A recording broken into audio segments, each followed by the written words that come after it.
Welcome to the Time to Level Up podcast. I'm your host, Andrea Liebross. Each week, I focus on the systems, strategy, and big thinking you need to CEO your business and life to the next level.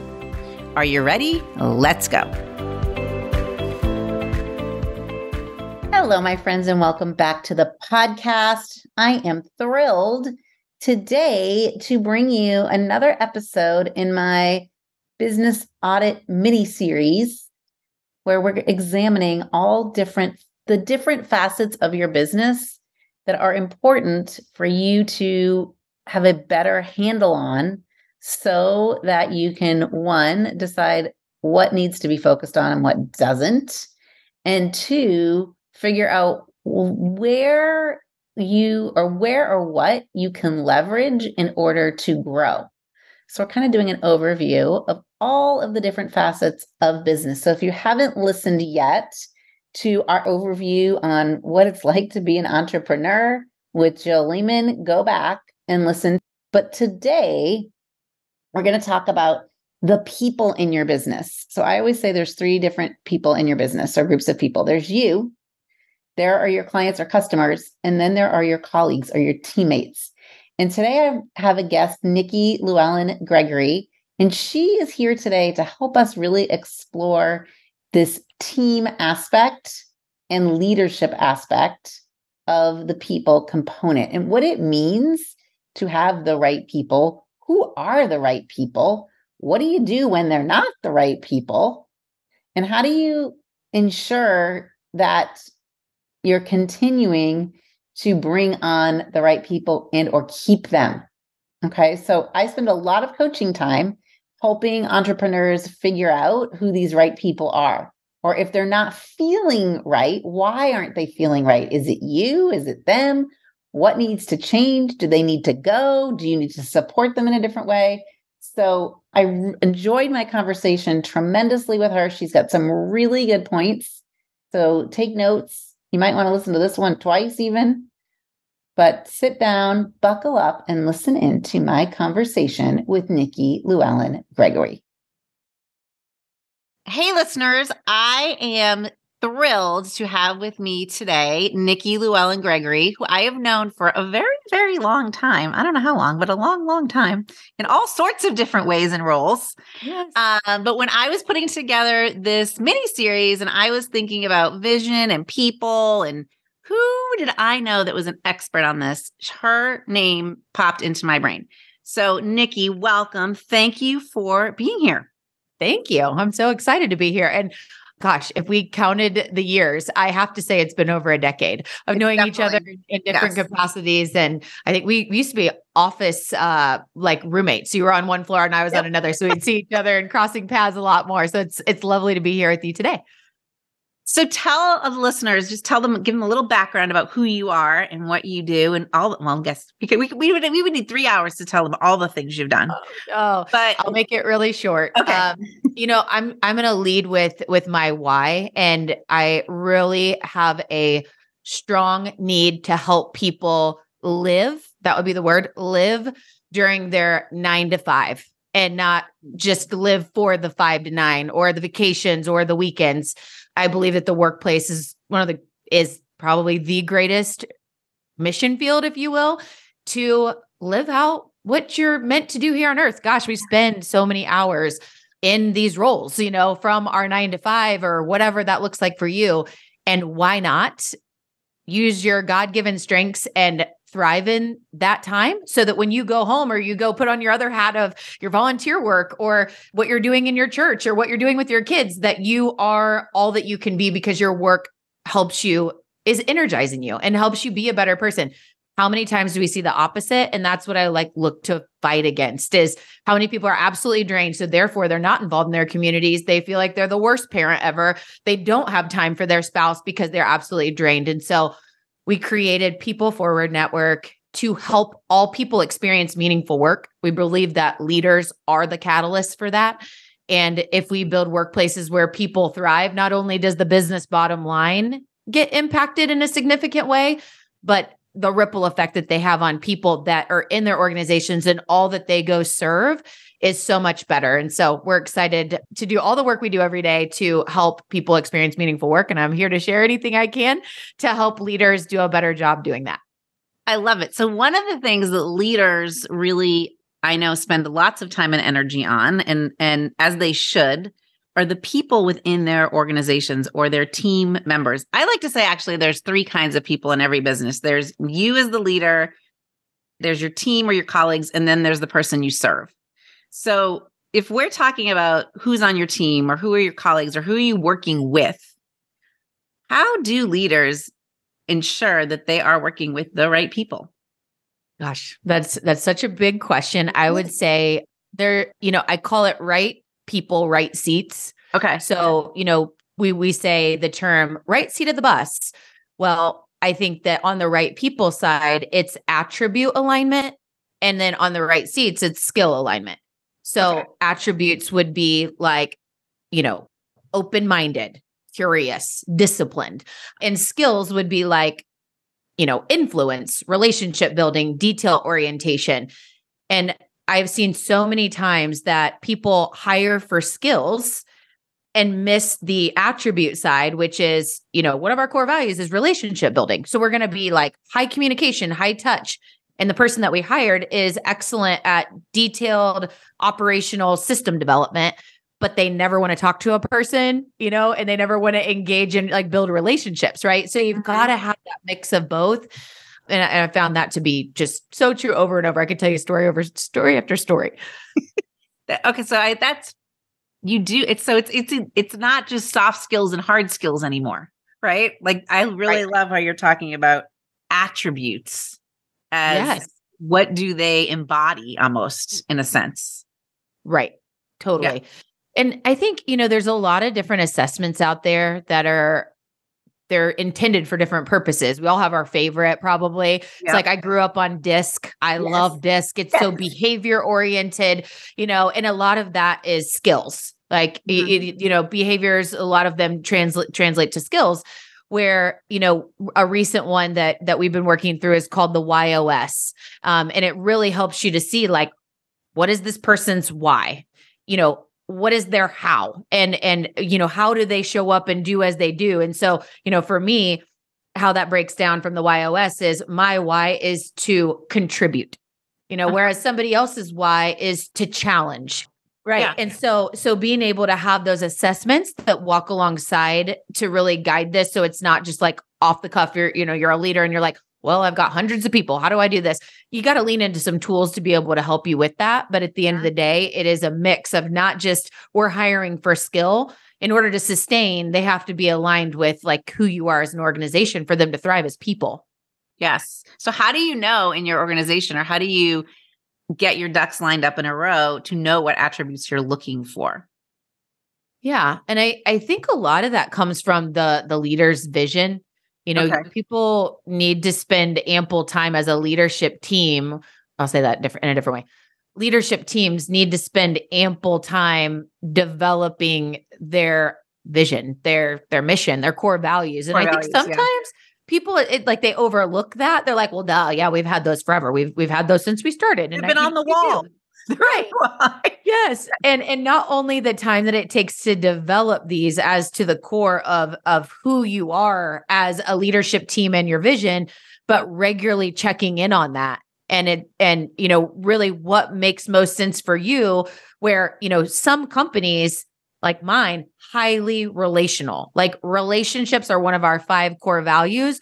We are, high touch, high communication, over communicate, know things about everyone that we serve or work with outside of what they're doing at work. Whereas that doesn't always apply. Like there might be a tech company that is very highly automated. Maybe their core value is efficiency, and it's all about efficiency and process. And this doesn't apply there. The relationship building side doesn't apply for the entire organization. Yep. It might be some core people, right? And so we, not only do we spend ample time really going introspective to understand who as a leadership team we are and our vision and what needs to align with the vision to come alive. but don't be, hey, it's been there since 1942 and haven't revisited it. This is like revisit that every year. Like in your strategic planning, you are revisiting, and you might shift things as you learn, as most companies do, constantly evolving and shifting. Yeah, I always have, when I'm doing business planning with someone, we talk about their core values. And I always say, you just wrote your job description in a sense. If you've got core values that really align with where you want this company to go, then those are the people you're hiring need to have those core values. So it's very, and it is something that sometimes we just brought like, I mean, we talked about that once. I got those down. Let's move on to the more important things. No, you need to really stick to, you have to be disciplined in revisiting them over and over again. And I mean, every year they change slightly. I don't think I've ever worked with anyone that's, always it's the exact same thing, never tweaked. Like they're always changing. Yes. So, okay. So would you say then, how would you describe culture, corporate culture or business culture or organizational culture? Yeah. The best word that I can put with it is the vibe that a company creates on its people and those that they serve, and the voice that they put out into the marketplace. Like all of that stuff is a consistent culture that I like to say it ripple effects from this entity. So for People Forward Network, we look to bring our culture is energy. And so I'm always evaluating a meeting, and we do like global events, and they are virtual, and a virtual platform is always hard for engaging people. There's more of a challenge there than being in a room with them. We work so hard to make sure that is a life-giving, energetic experience. That is our culture. Another, piece for us is constantly like growth minded. So after any meeting, it's like, what could we do better? Or asking, those that we work with, hey, we've polished up this project. Can you help us understand from that experience, what can we do better? It's just built into who we are. It is our vibe. And, people that are around us, again, ripple affecting, like, we want to propel someone else's energy so that they're going into the next meeting and their energy is coming from the meeting that they just had in a better way. Or we're inspiring them to start in their company asking, what could we do better? How could we be developing, further? And so culture to me is behaviors, but at the end of the day, it's the vibe of your workplace. It is the vibe. It is the vibe. Okay. So if we think about people, they need to align with your culture. They've got to have the right attributes, and they have to have the right skills. Yes. One other thing that I will share that came from our work recently with Clifton Strengths, used to be called StrengthsFinder. A lot of people are familiar with that. So powerful. If you've never done that with your team, or if you haven't done that recently with yourself, take a refreshed version. It changes over time, just like your core values do. And we want to lean into our strengths. Our strengths give us energy. And so going back to like how we want to show up our culture is we want to be energized in the work that we do. So we have this saying, it's either a hell yes or a hell no. Mm-hmm. It's part of our culture code that I want to talk about in a minute, which our activation of our culture and the vibe that we put out. The greatest thing we've ever done is our culture code. So I want to make sure that I highlight that today. But going back to this part of our culture code is this hell yes, hell no. Is it absolutely spot on? The right people that we're working with, are they aligned with our core values? Do we have, the right energy working together? And our whole team has the opportunity to share when it doesn't feel like it's a hell yes, or to be able to vote on, are we going to move forward with this, or do we need to change this to get towards that? With that, we look at that in each of our individual roles. And the way we were taught to evaluate this in the strengths is, how much time are you spending in your balcony? So the high points, the energizing points, the things that give you energy and make you better and just make you want to you can do it forever, right? Yep. And the other side is the basement. So in strengths, it's balcony and basement. And so for us, it's like, hell yes, hell no. Yeah. And so we look for 80% of our time, each individual person on our team is to report in regularly. We do check-ins on this, or they could be proactive and just share it if it gets out of whack. 80% of our time is in our hell yes, or in that balcony, meaning we're doing things that, propel that energy. We love it. And then we also take the basement concept as, I think we were taught this in our training. We all have to do dirty diapers. We all have to do the dishes. We all take out the trash, right? It's never going to be 100%. Every single thing we do is absolutely beautiful, but that we're operating in an 80-20 And not only do we do check-ins on that, it's regular part of like one-on-ones, but we also are proactive as a team, as part of our culture, to share when that's off, because when that's off, our vibe's off, right? Which is pulling us down. We're not our best self. So yeah.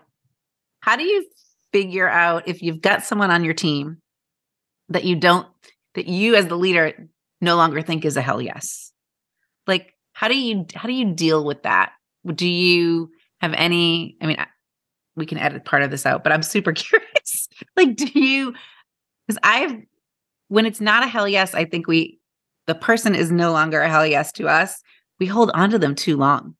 Do you think that, like, why do you think we hold on to them too long? Because we're human and we want to help people and we want to make sure that they're taken care of and we have emotion. And, at the end of the day, sometimes the greatest gift is helping people move into right people, right seat somewhere else. That's what okay. Yes. And amen.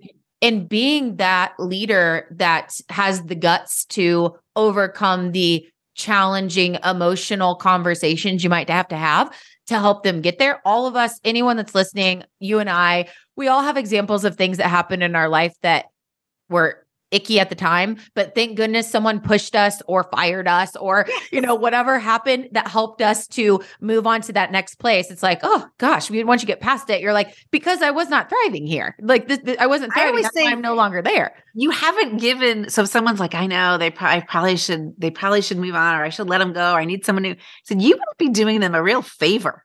Right. By saying this, like, hey, don't think this is working out anymore.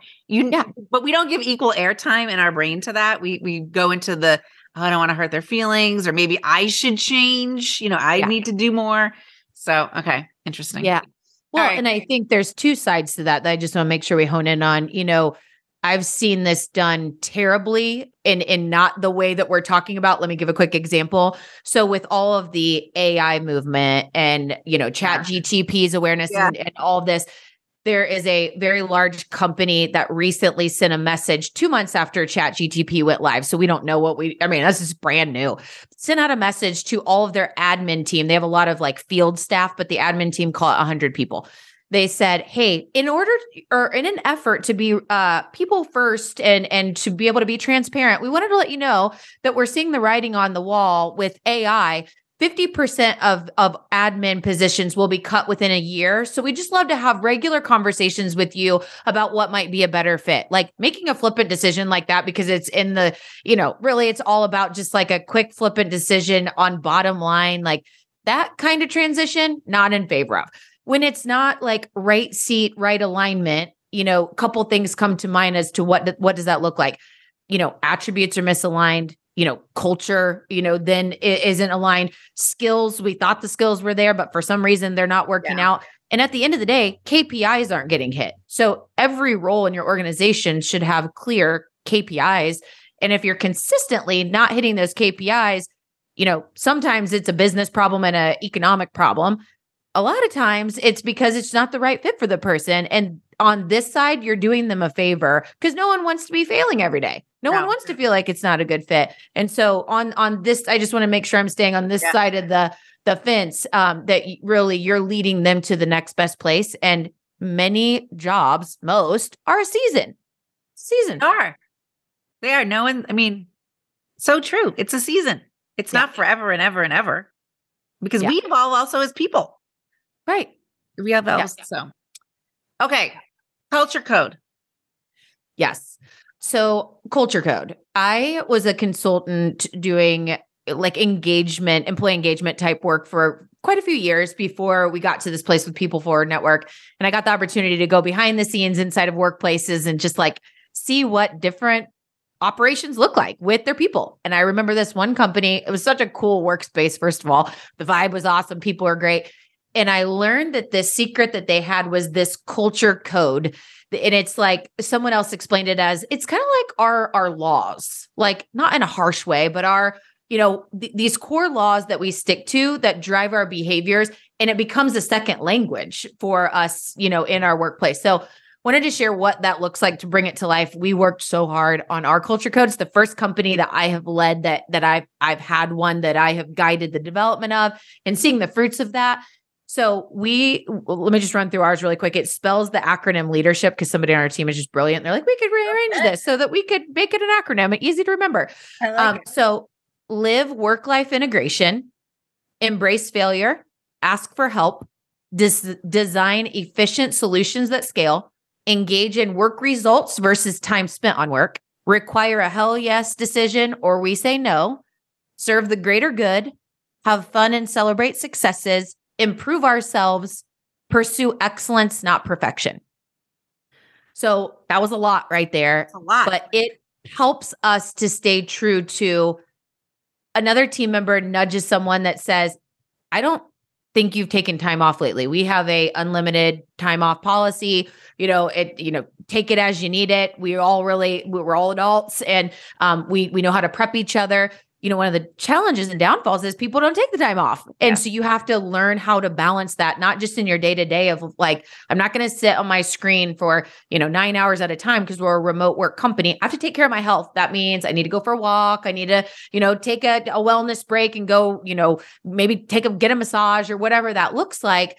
And us encouraging each other in that as an example. And I shared a little bit about the hell yes, hell no thing is, each person on your team from the attributes they bring and the skills they bring have a different perspective.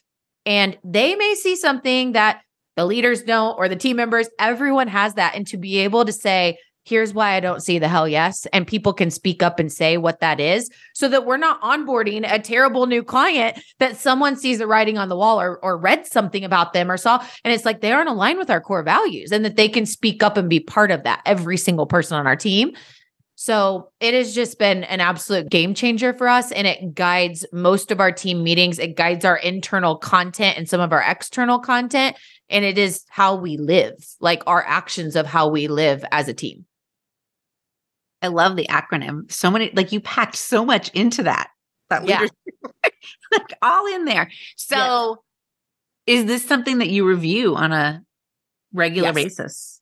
We have monthly culture code sessions, and it looks like, what did you say you were working on last time? You personally, we work on all of these like as a whole. Yep. What did you say you're working on and how have you taken steps?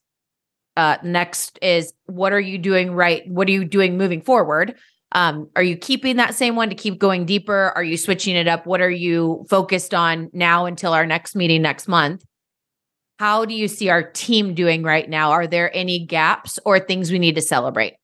And so we then share stories about, Ashley, oh my gosh, she has reached out to collaborate on this so much more. I'm so grateful because it's helping me to serve this client and calling each other out in those meetings to celebrate each other and how we're living it out. But we meet once a month as a team. On our one-on-ones, I check in on it. We have regular conversations. Like we love Slack. So we're regularly on Slack and communicating. And our verbiage is like, hey, embracing failure on this one, totally sucked at this today, blah, blah, blah. Or, hey, in order to serve the greater good, I had a come to Jesus conversation with so-and-so today, right? Regular conversation. And I think that's, to go with vibe, of what we create, it's this, internal dialogue that everybody knows exactly what that verbiage is and helps each other pursue those key things. Kind of keeping it real. Yeah.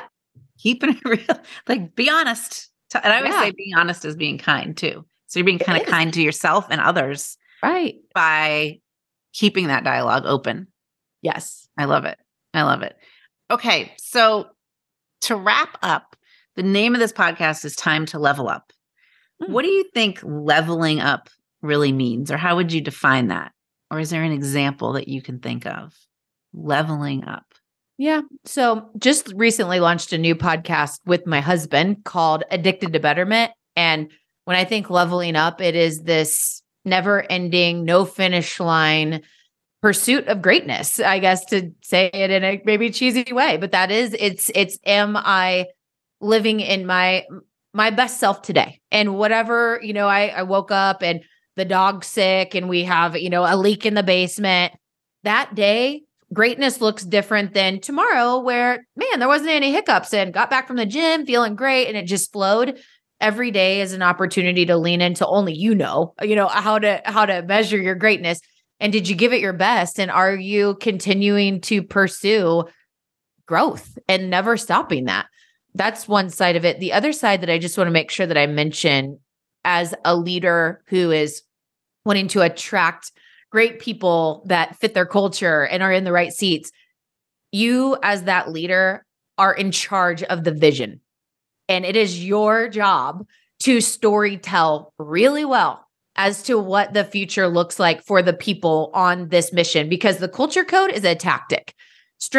Clifton Strengths is a tactic. Look, aligning attributes, doing check-ins, one-on-ones, all of those are tactical things, really, when we break them down. As a leader, your job is to cast a vision that fires people up to get behind all of these things. And one of the best ways that you can do that is to become a great storyteller. And what that looks like, even deeper, is in 5 years from now, guys, we're going to be sitting in this most amazing space. I mean, this warehouse that we've brought all these people to, that we've decorated together and made such a meaningful experience for all people. Stephanie has, done all of the polishing of these little gifts that we're going to have for everyone as we celebrate, this milestone, and being able to share, like, what does that look like in the future when we're all pouring into this experience that we want to create for, like, the why we get up every day and what we do. So we impact leaders to help people experience meaningful work. And we want to bring a community together that constantly supports each other. And we give awards and we recognize and we uplift and we energize. And to be able to share stories regularly that others can clearly see and reiterate that all the time is so important. So important as a leader. I'm coming to the warehouse party. Great. Yeah. I can see it now. Like, it would be this, we're not going to go rent some restaurant back room or some golf club. This is going to be big, like in a hangar, like an airplane hangar. Yes. And we have some creative people. It will be sparkling and so pretty and so unique. And I can't wait for you to be there. I love that. Well, thank you so much for coming on and sharing your expertise. Yes. With all of us. Thank you. What's the best way for someone to connect with you and follow all the amazing things you're doing? Yeah. So I do want to make sure that I link out to the culture code, because I had ran through that so fast. It's on our website. So if you go to About Us, it's very clearly right there. My greatest call to action is, as a leader, go develop one. Start with 3. You don't have to take too much time to make them too long. It'll evolve over time, but go to peopleforwardnetwork.com and you can see that resource and anything else that we do. And then LinkedIn. I love LinkedIn. I'm on it all the time, every day. So if we're not connected on LinkedIn, I love to share content and connect and build relationships. Super. And I'll have all of those links in the show notes, of course. Great. So Thank you so much for being here. Thank you. So fun. So based on what you heard, do you think you have the right people on your team? Do you think you need new people, different people, more people, get rid of people? What are you thinking? Do they have the skills? Do they have the attributes?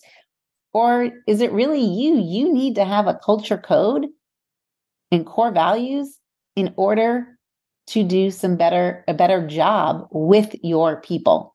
These are all things that are worth exploring. And the people component is one where, if we have the right people and we can leverage them, we can create tremendous growth and way more freedom in our business, time, money, and brain power than we might have now. Having the right people in the right seats is key to creating the freedom you're looking for.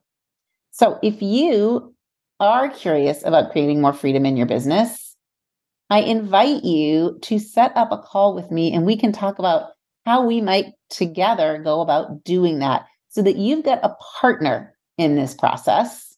It's scary going it alone, isn't it? I find it is. And I would love to partner with you. Who is your coach? If you don't have one, and I see a coach as really a partner or a team member, if you don't have one, I would love to be yours. And if you're just curious about what that would look like, or if you're ready to go to Andrea's with an S, linkswithanas.com and click on the book a call link and let's chat.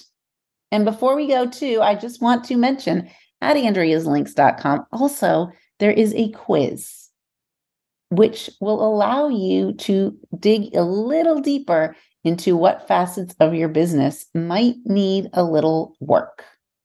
So go to Andrea's with an S, linkswithan S.com, take the Business Freedom Finder quiz, and let me know what your results are.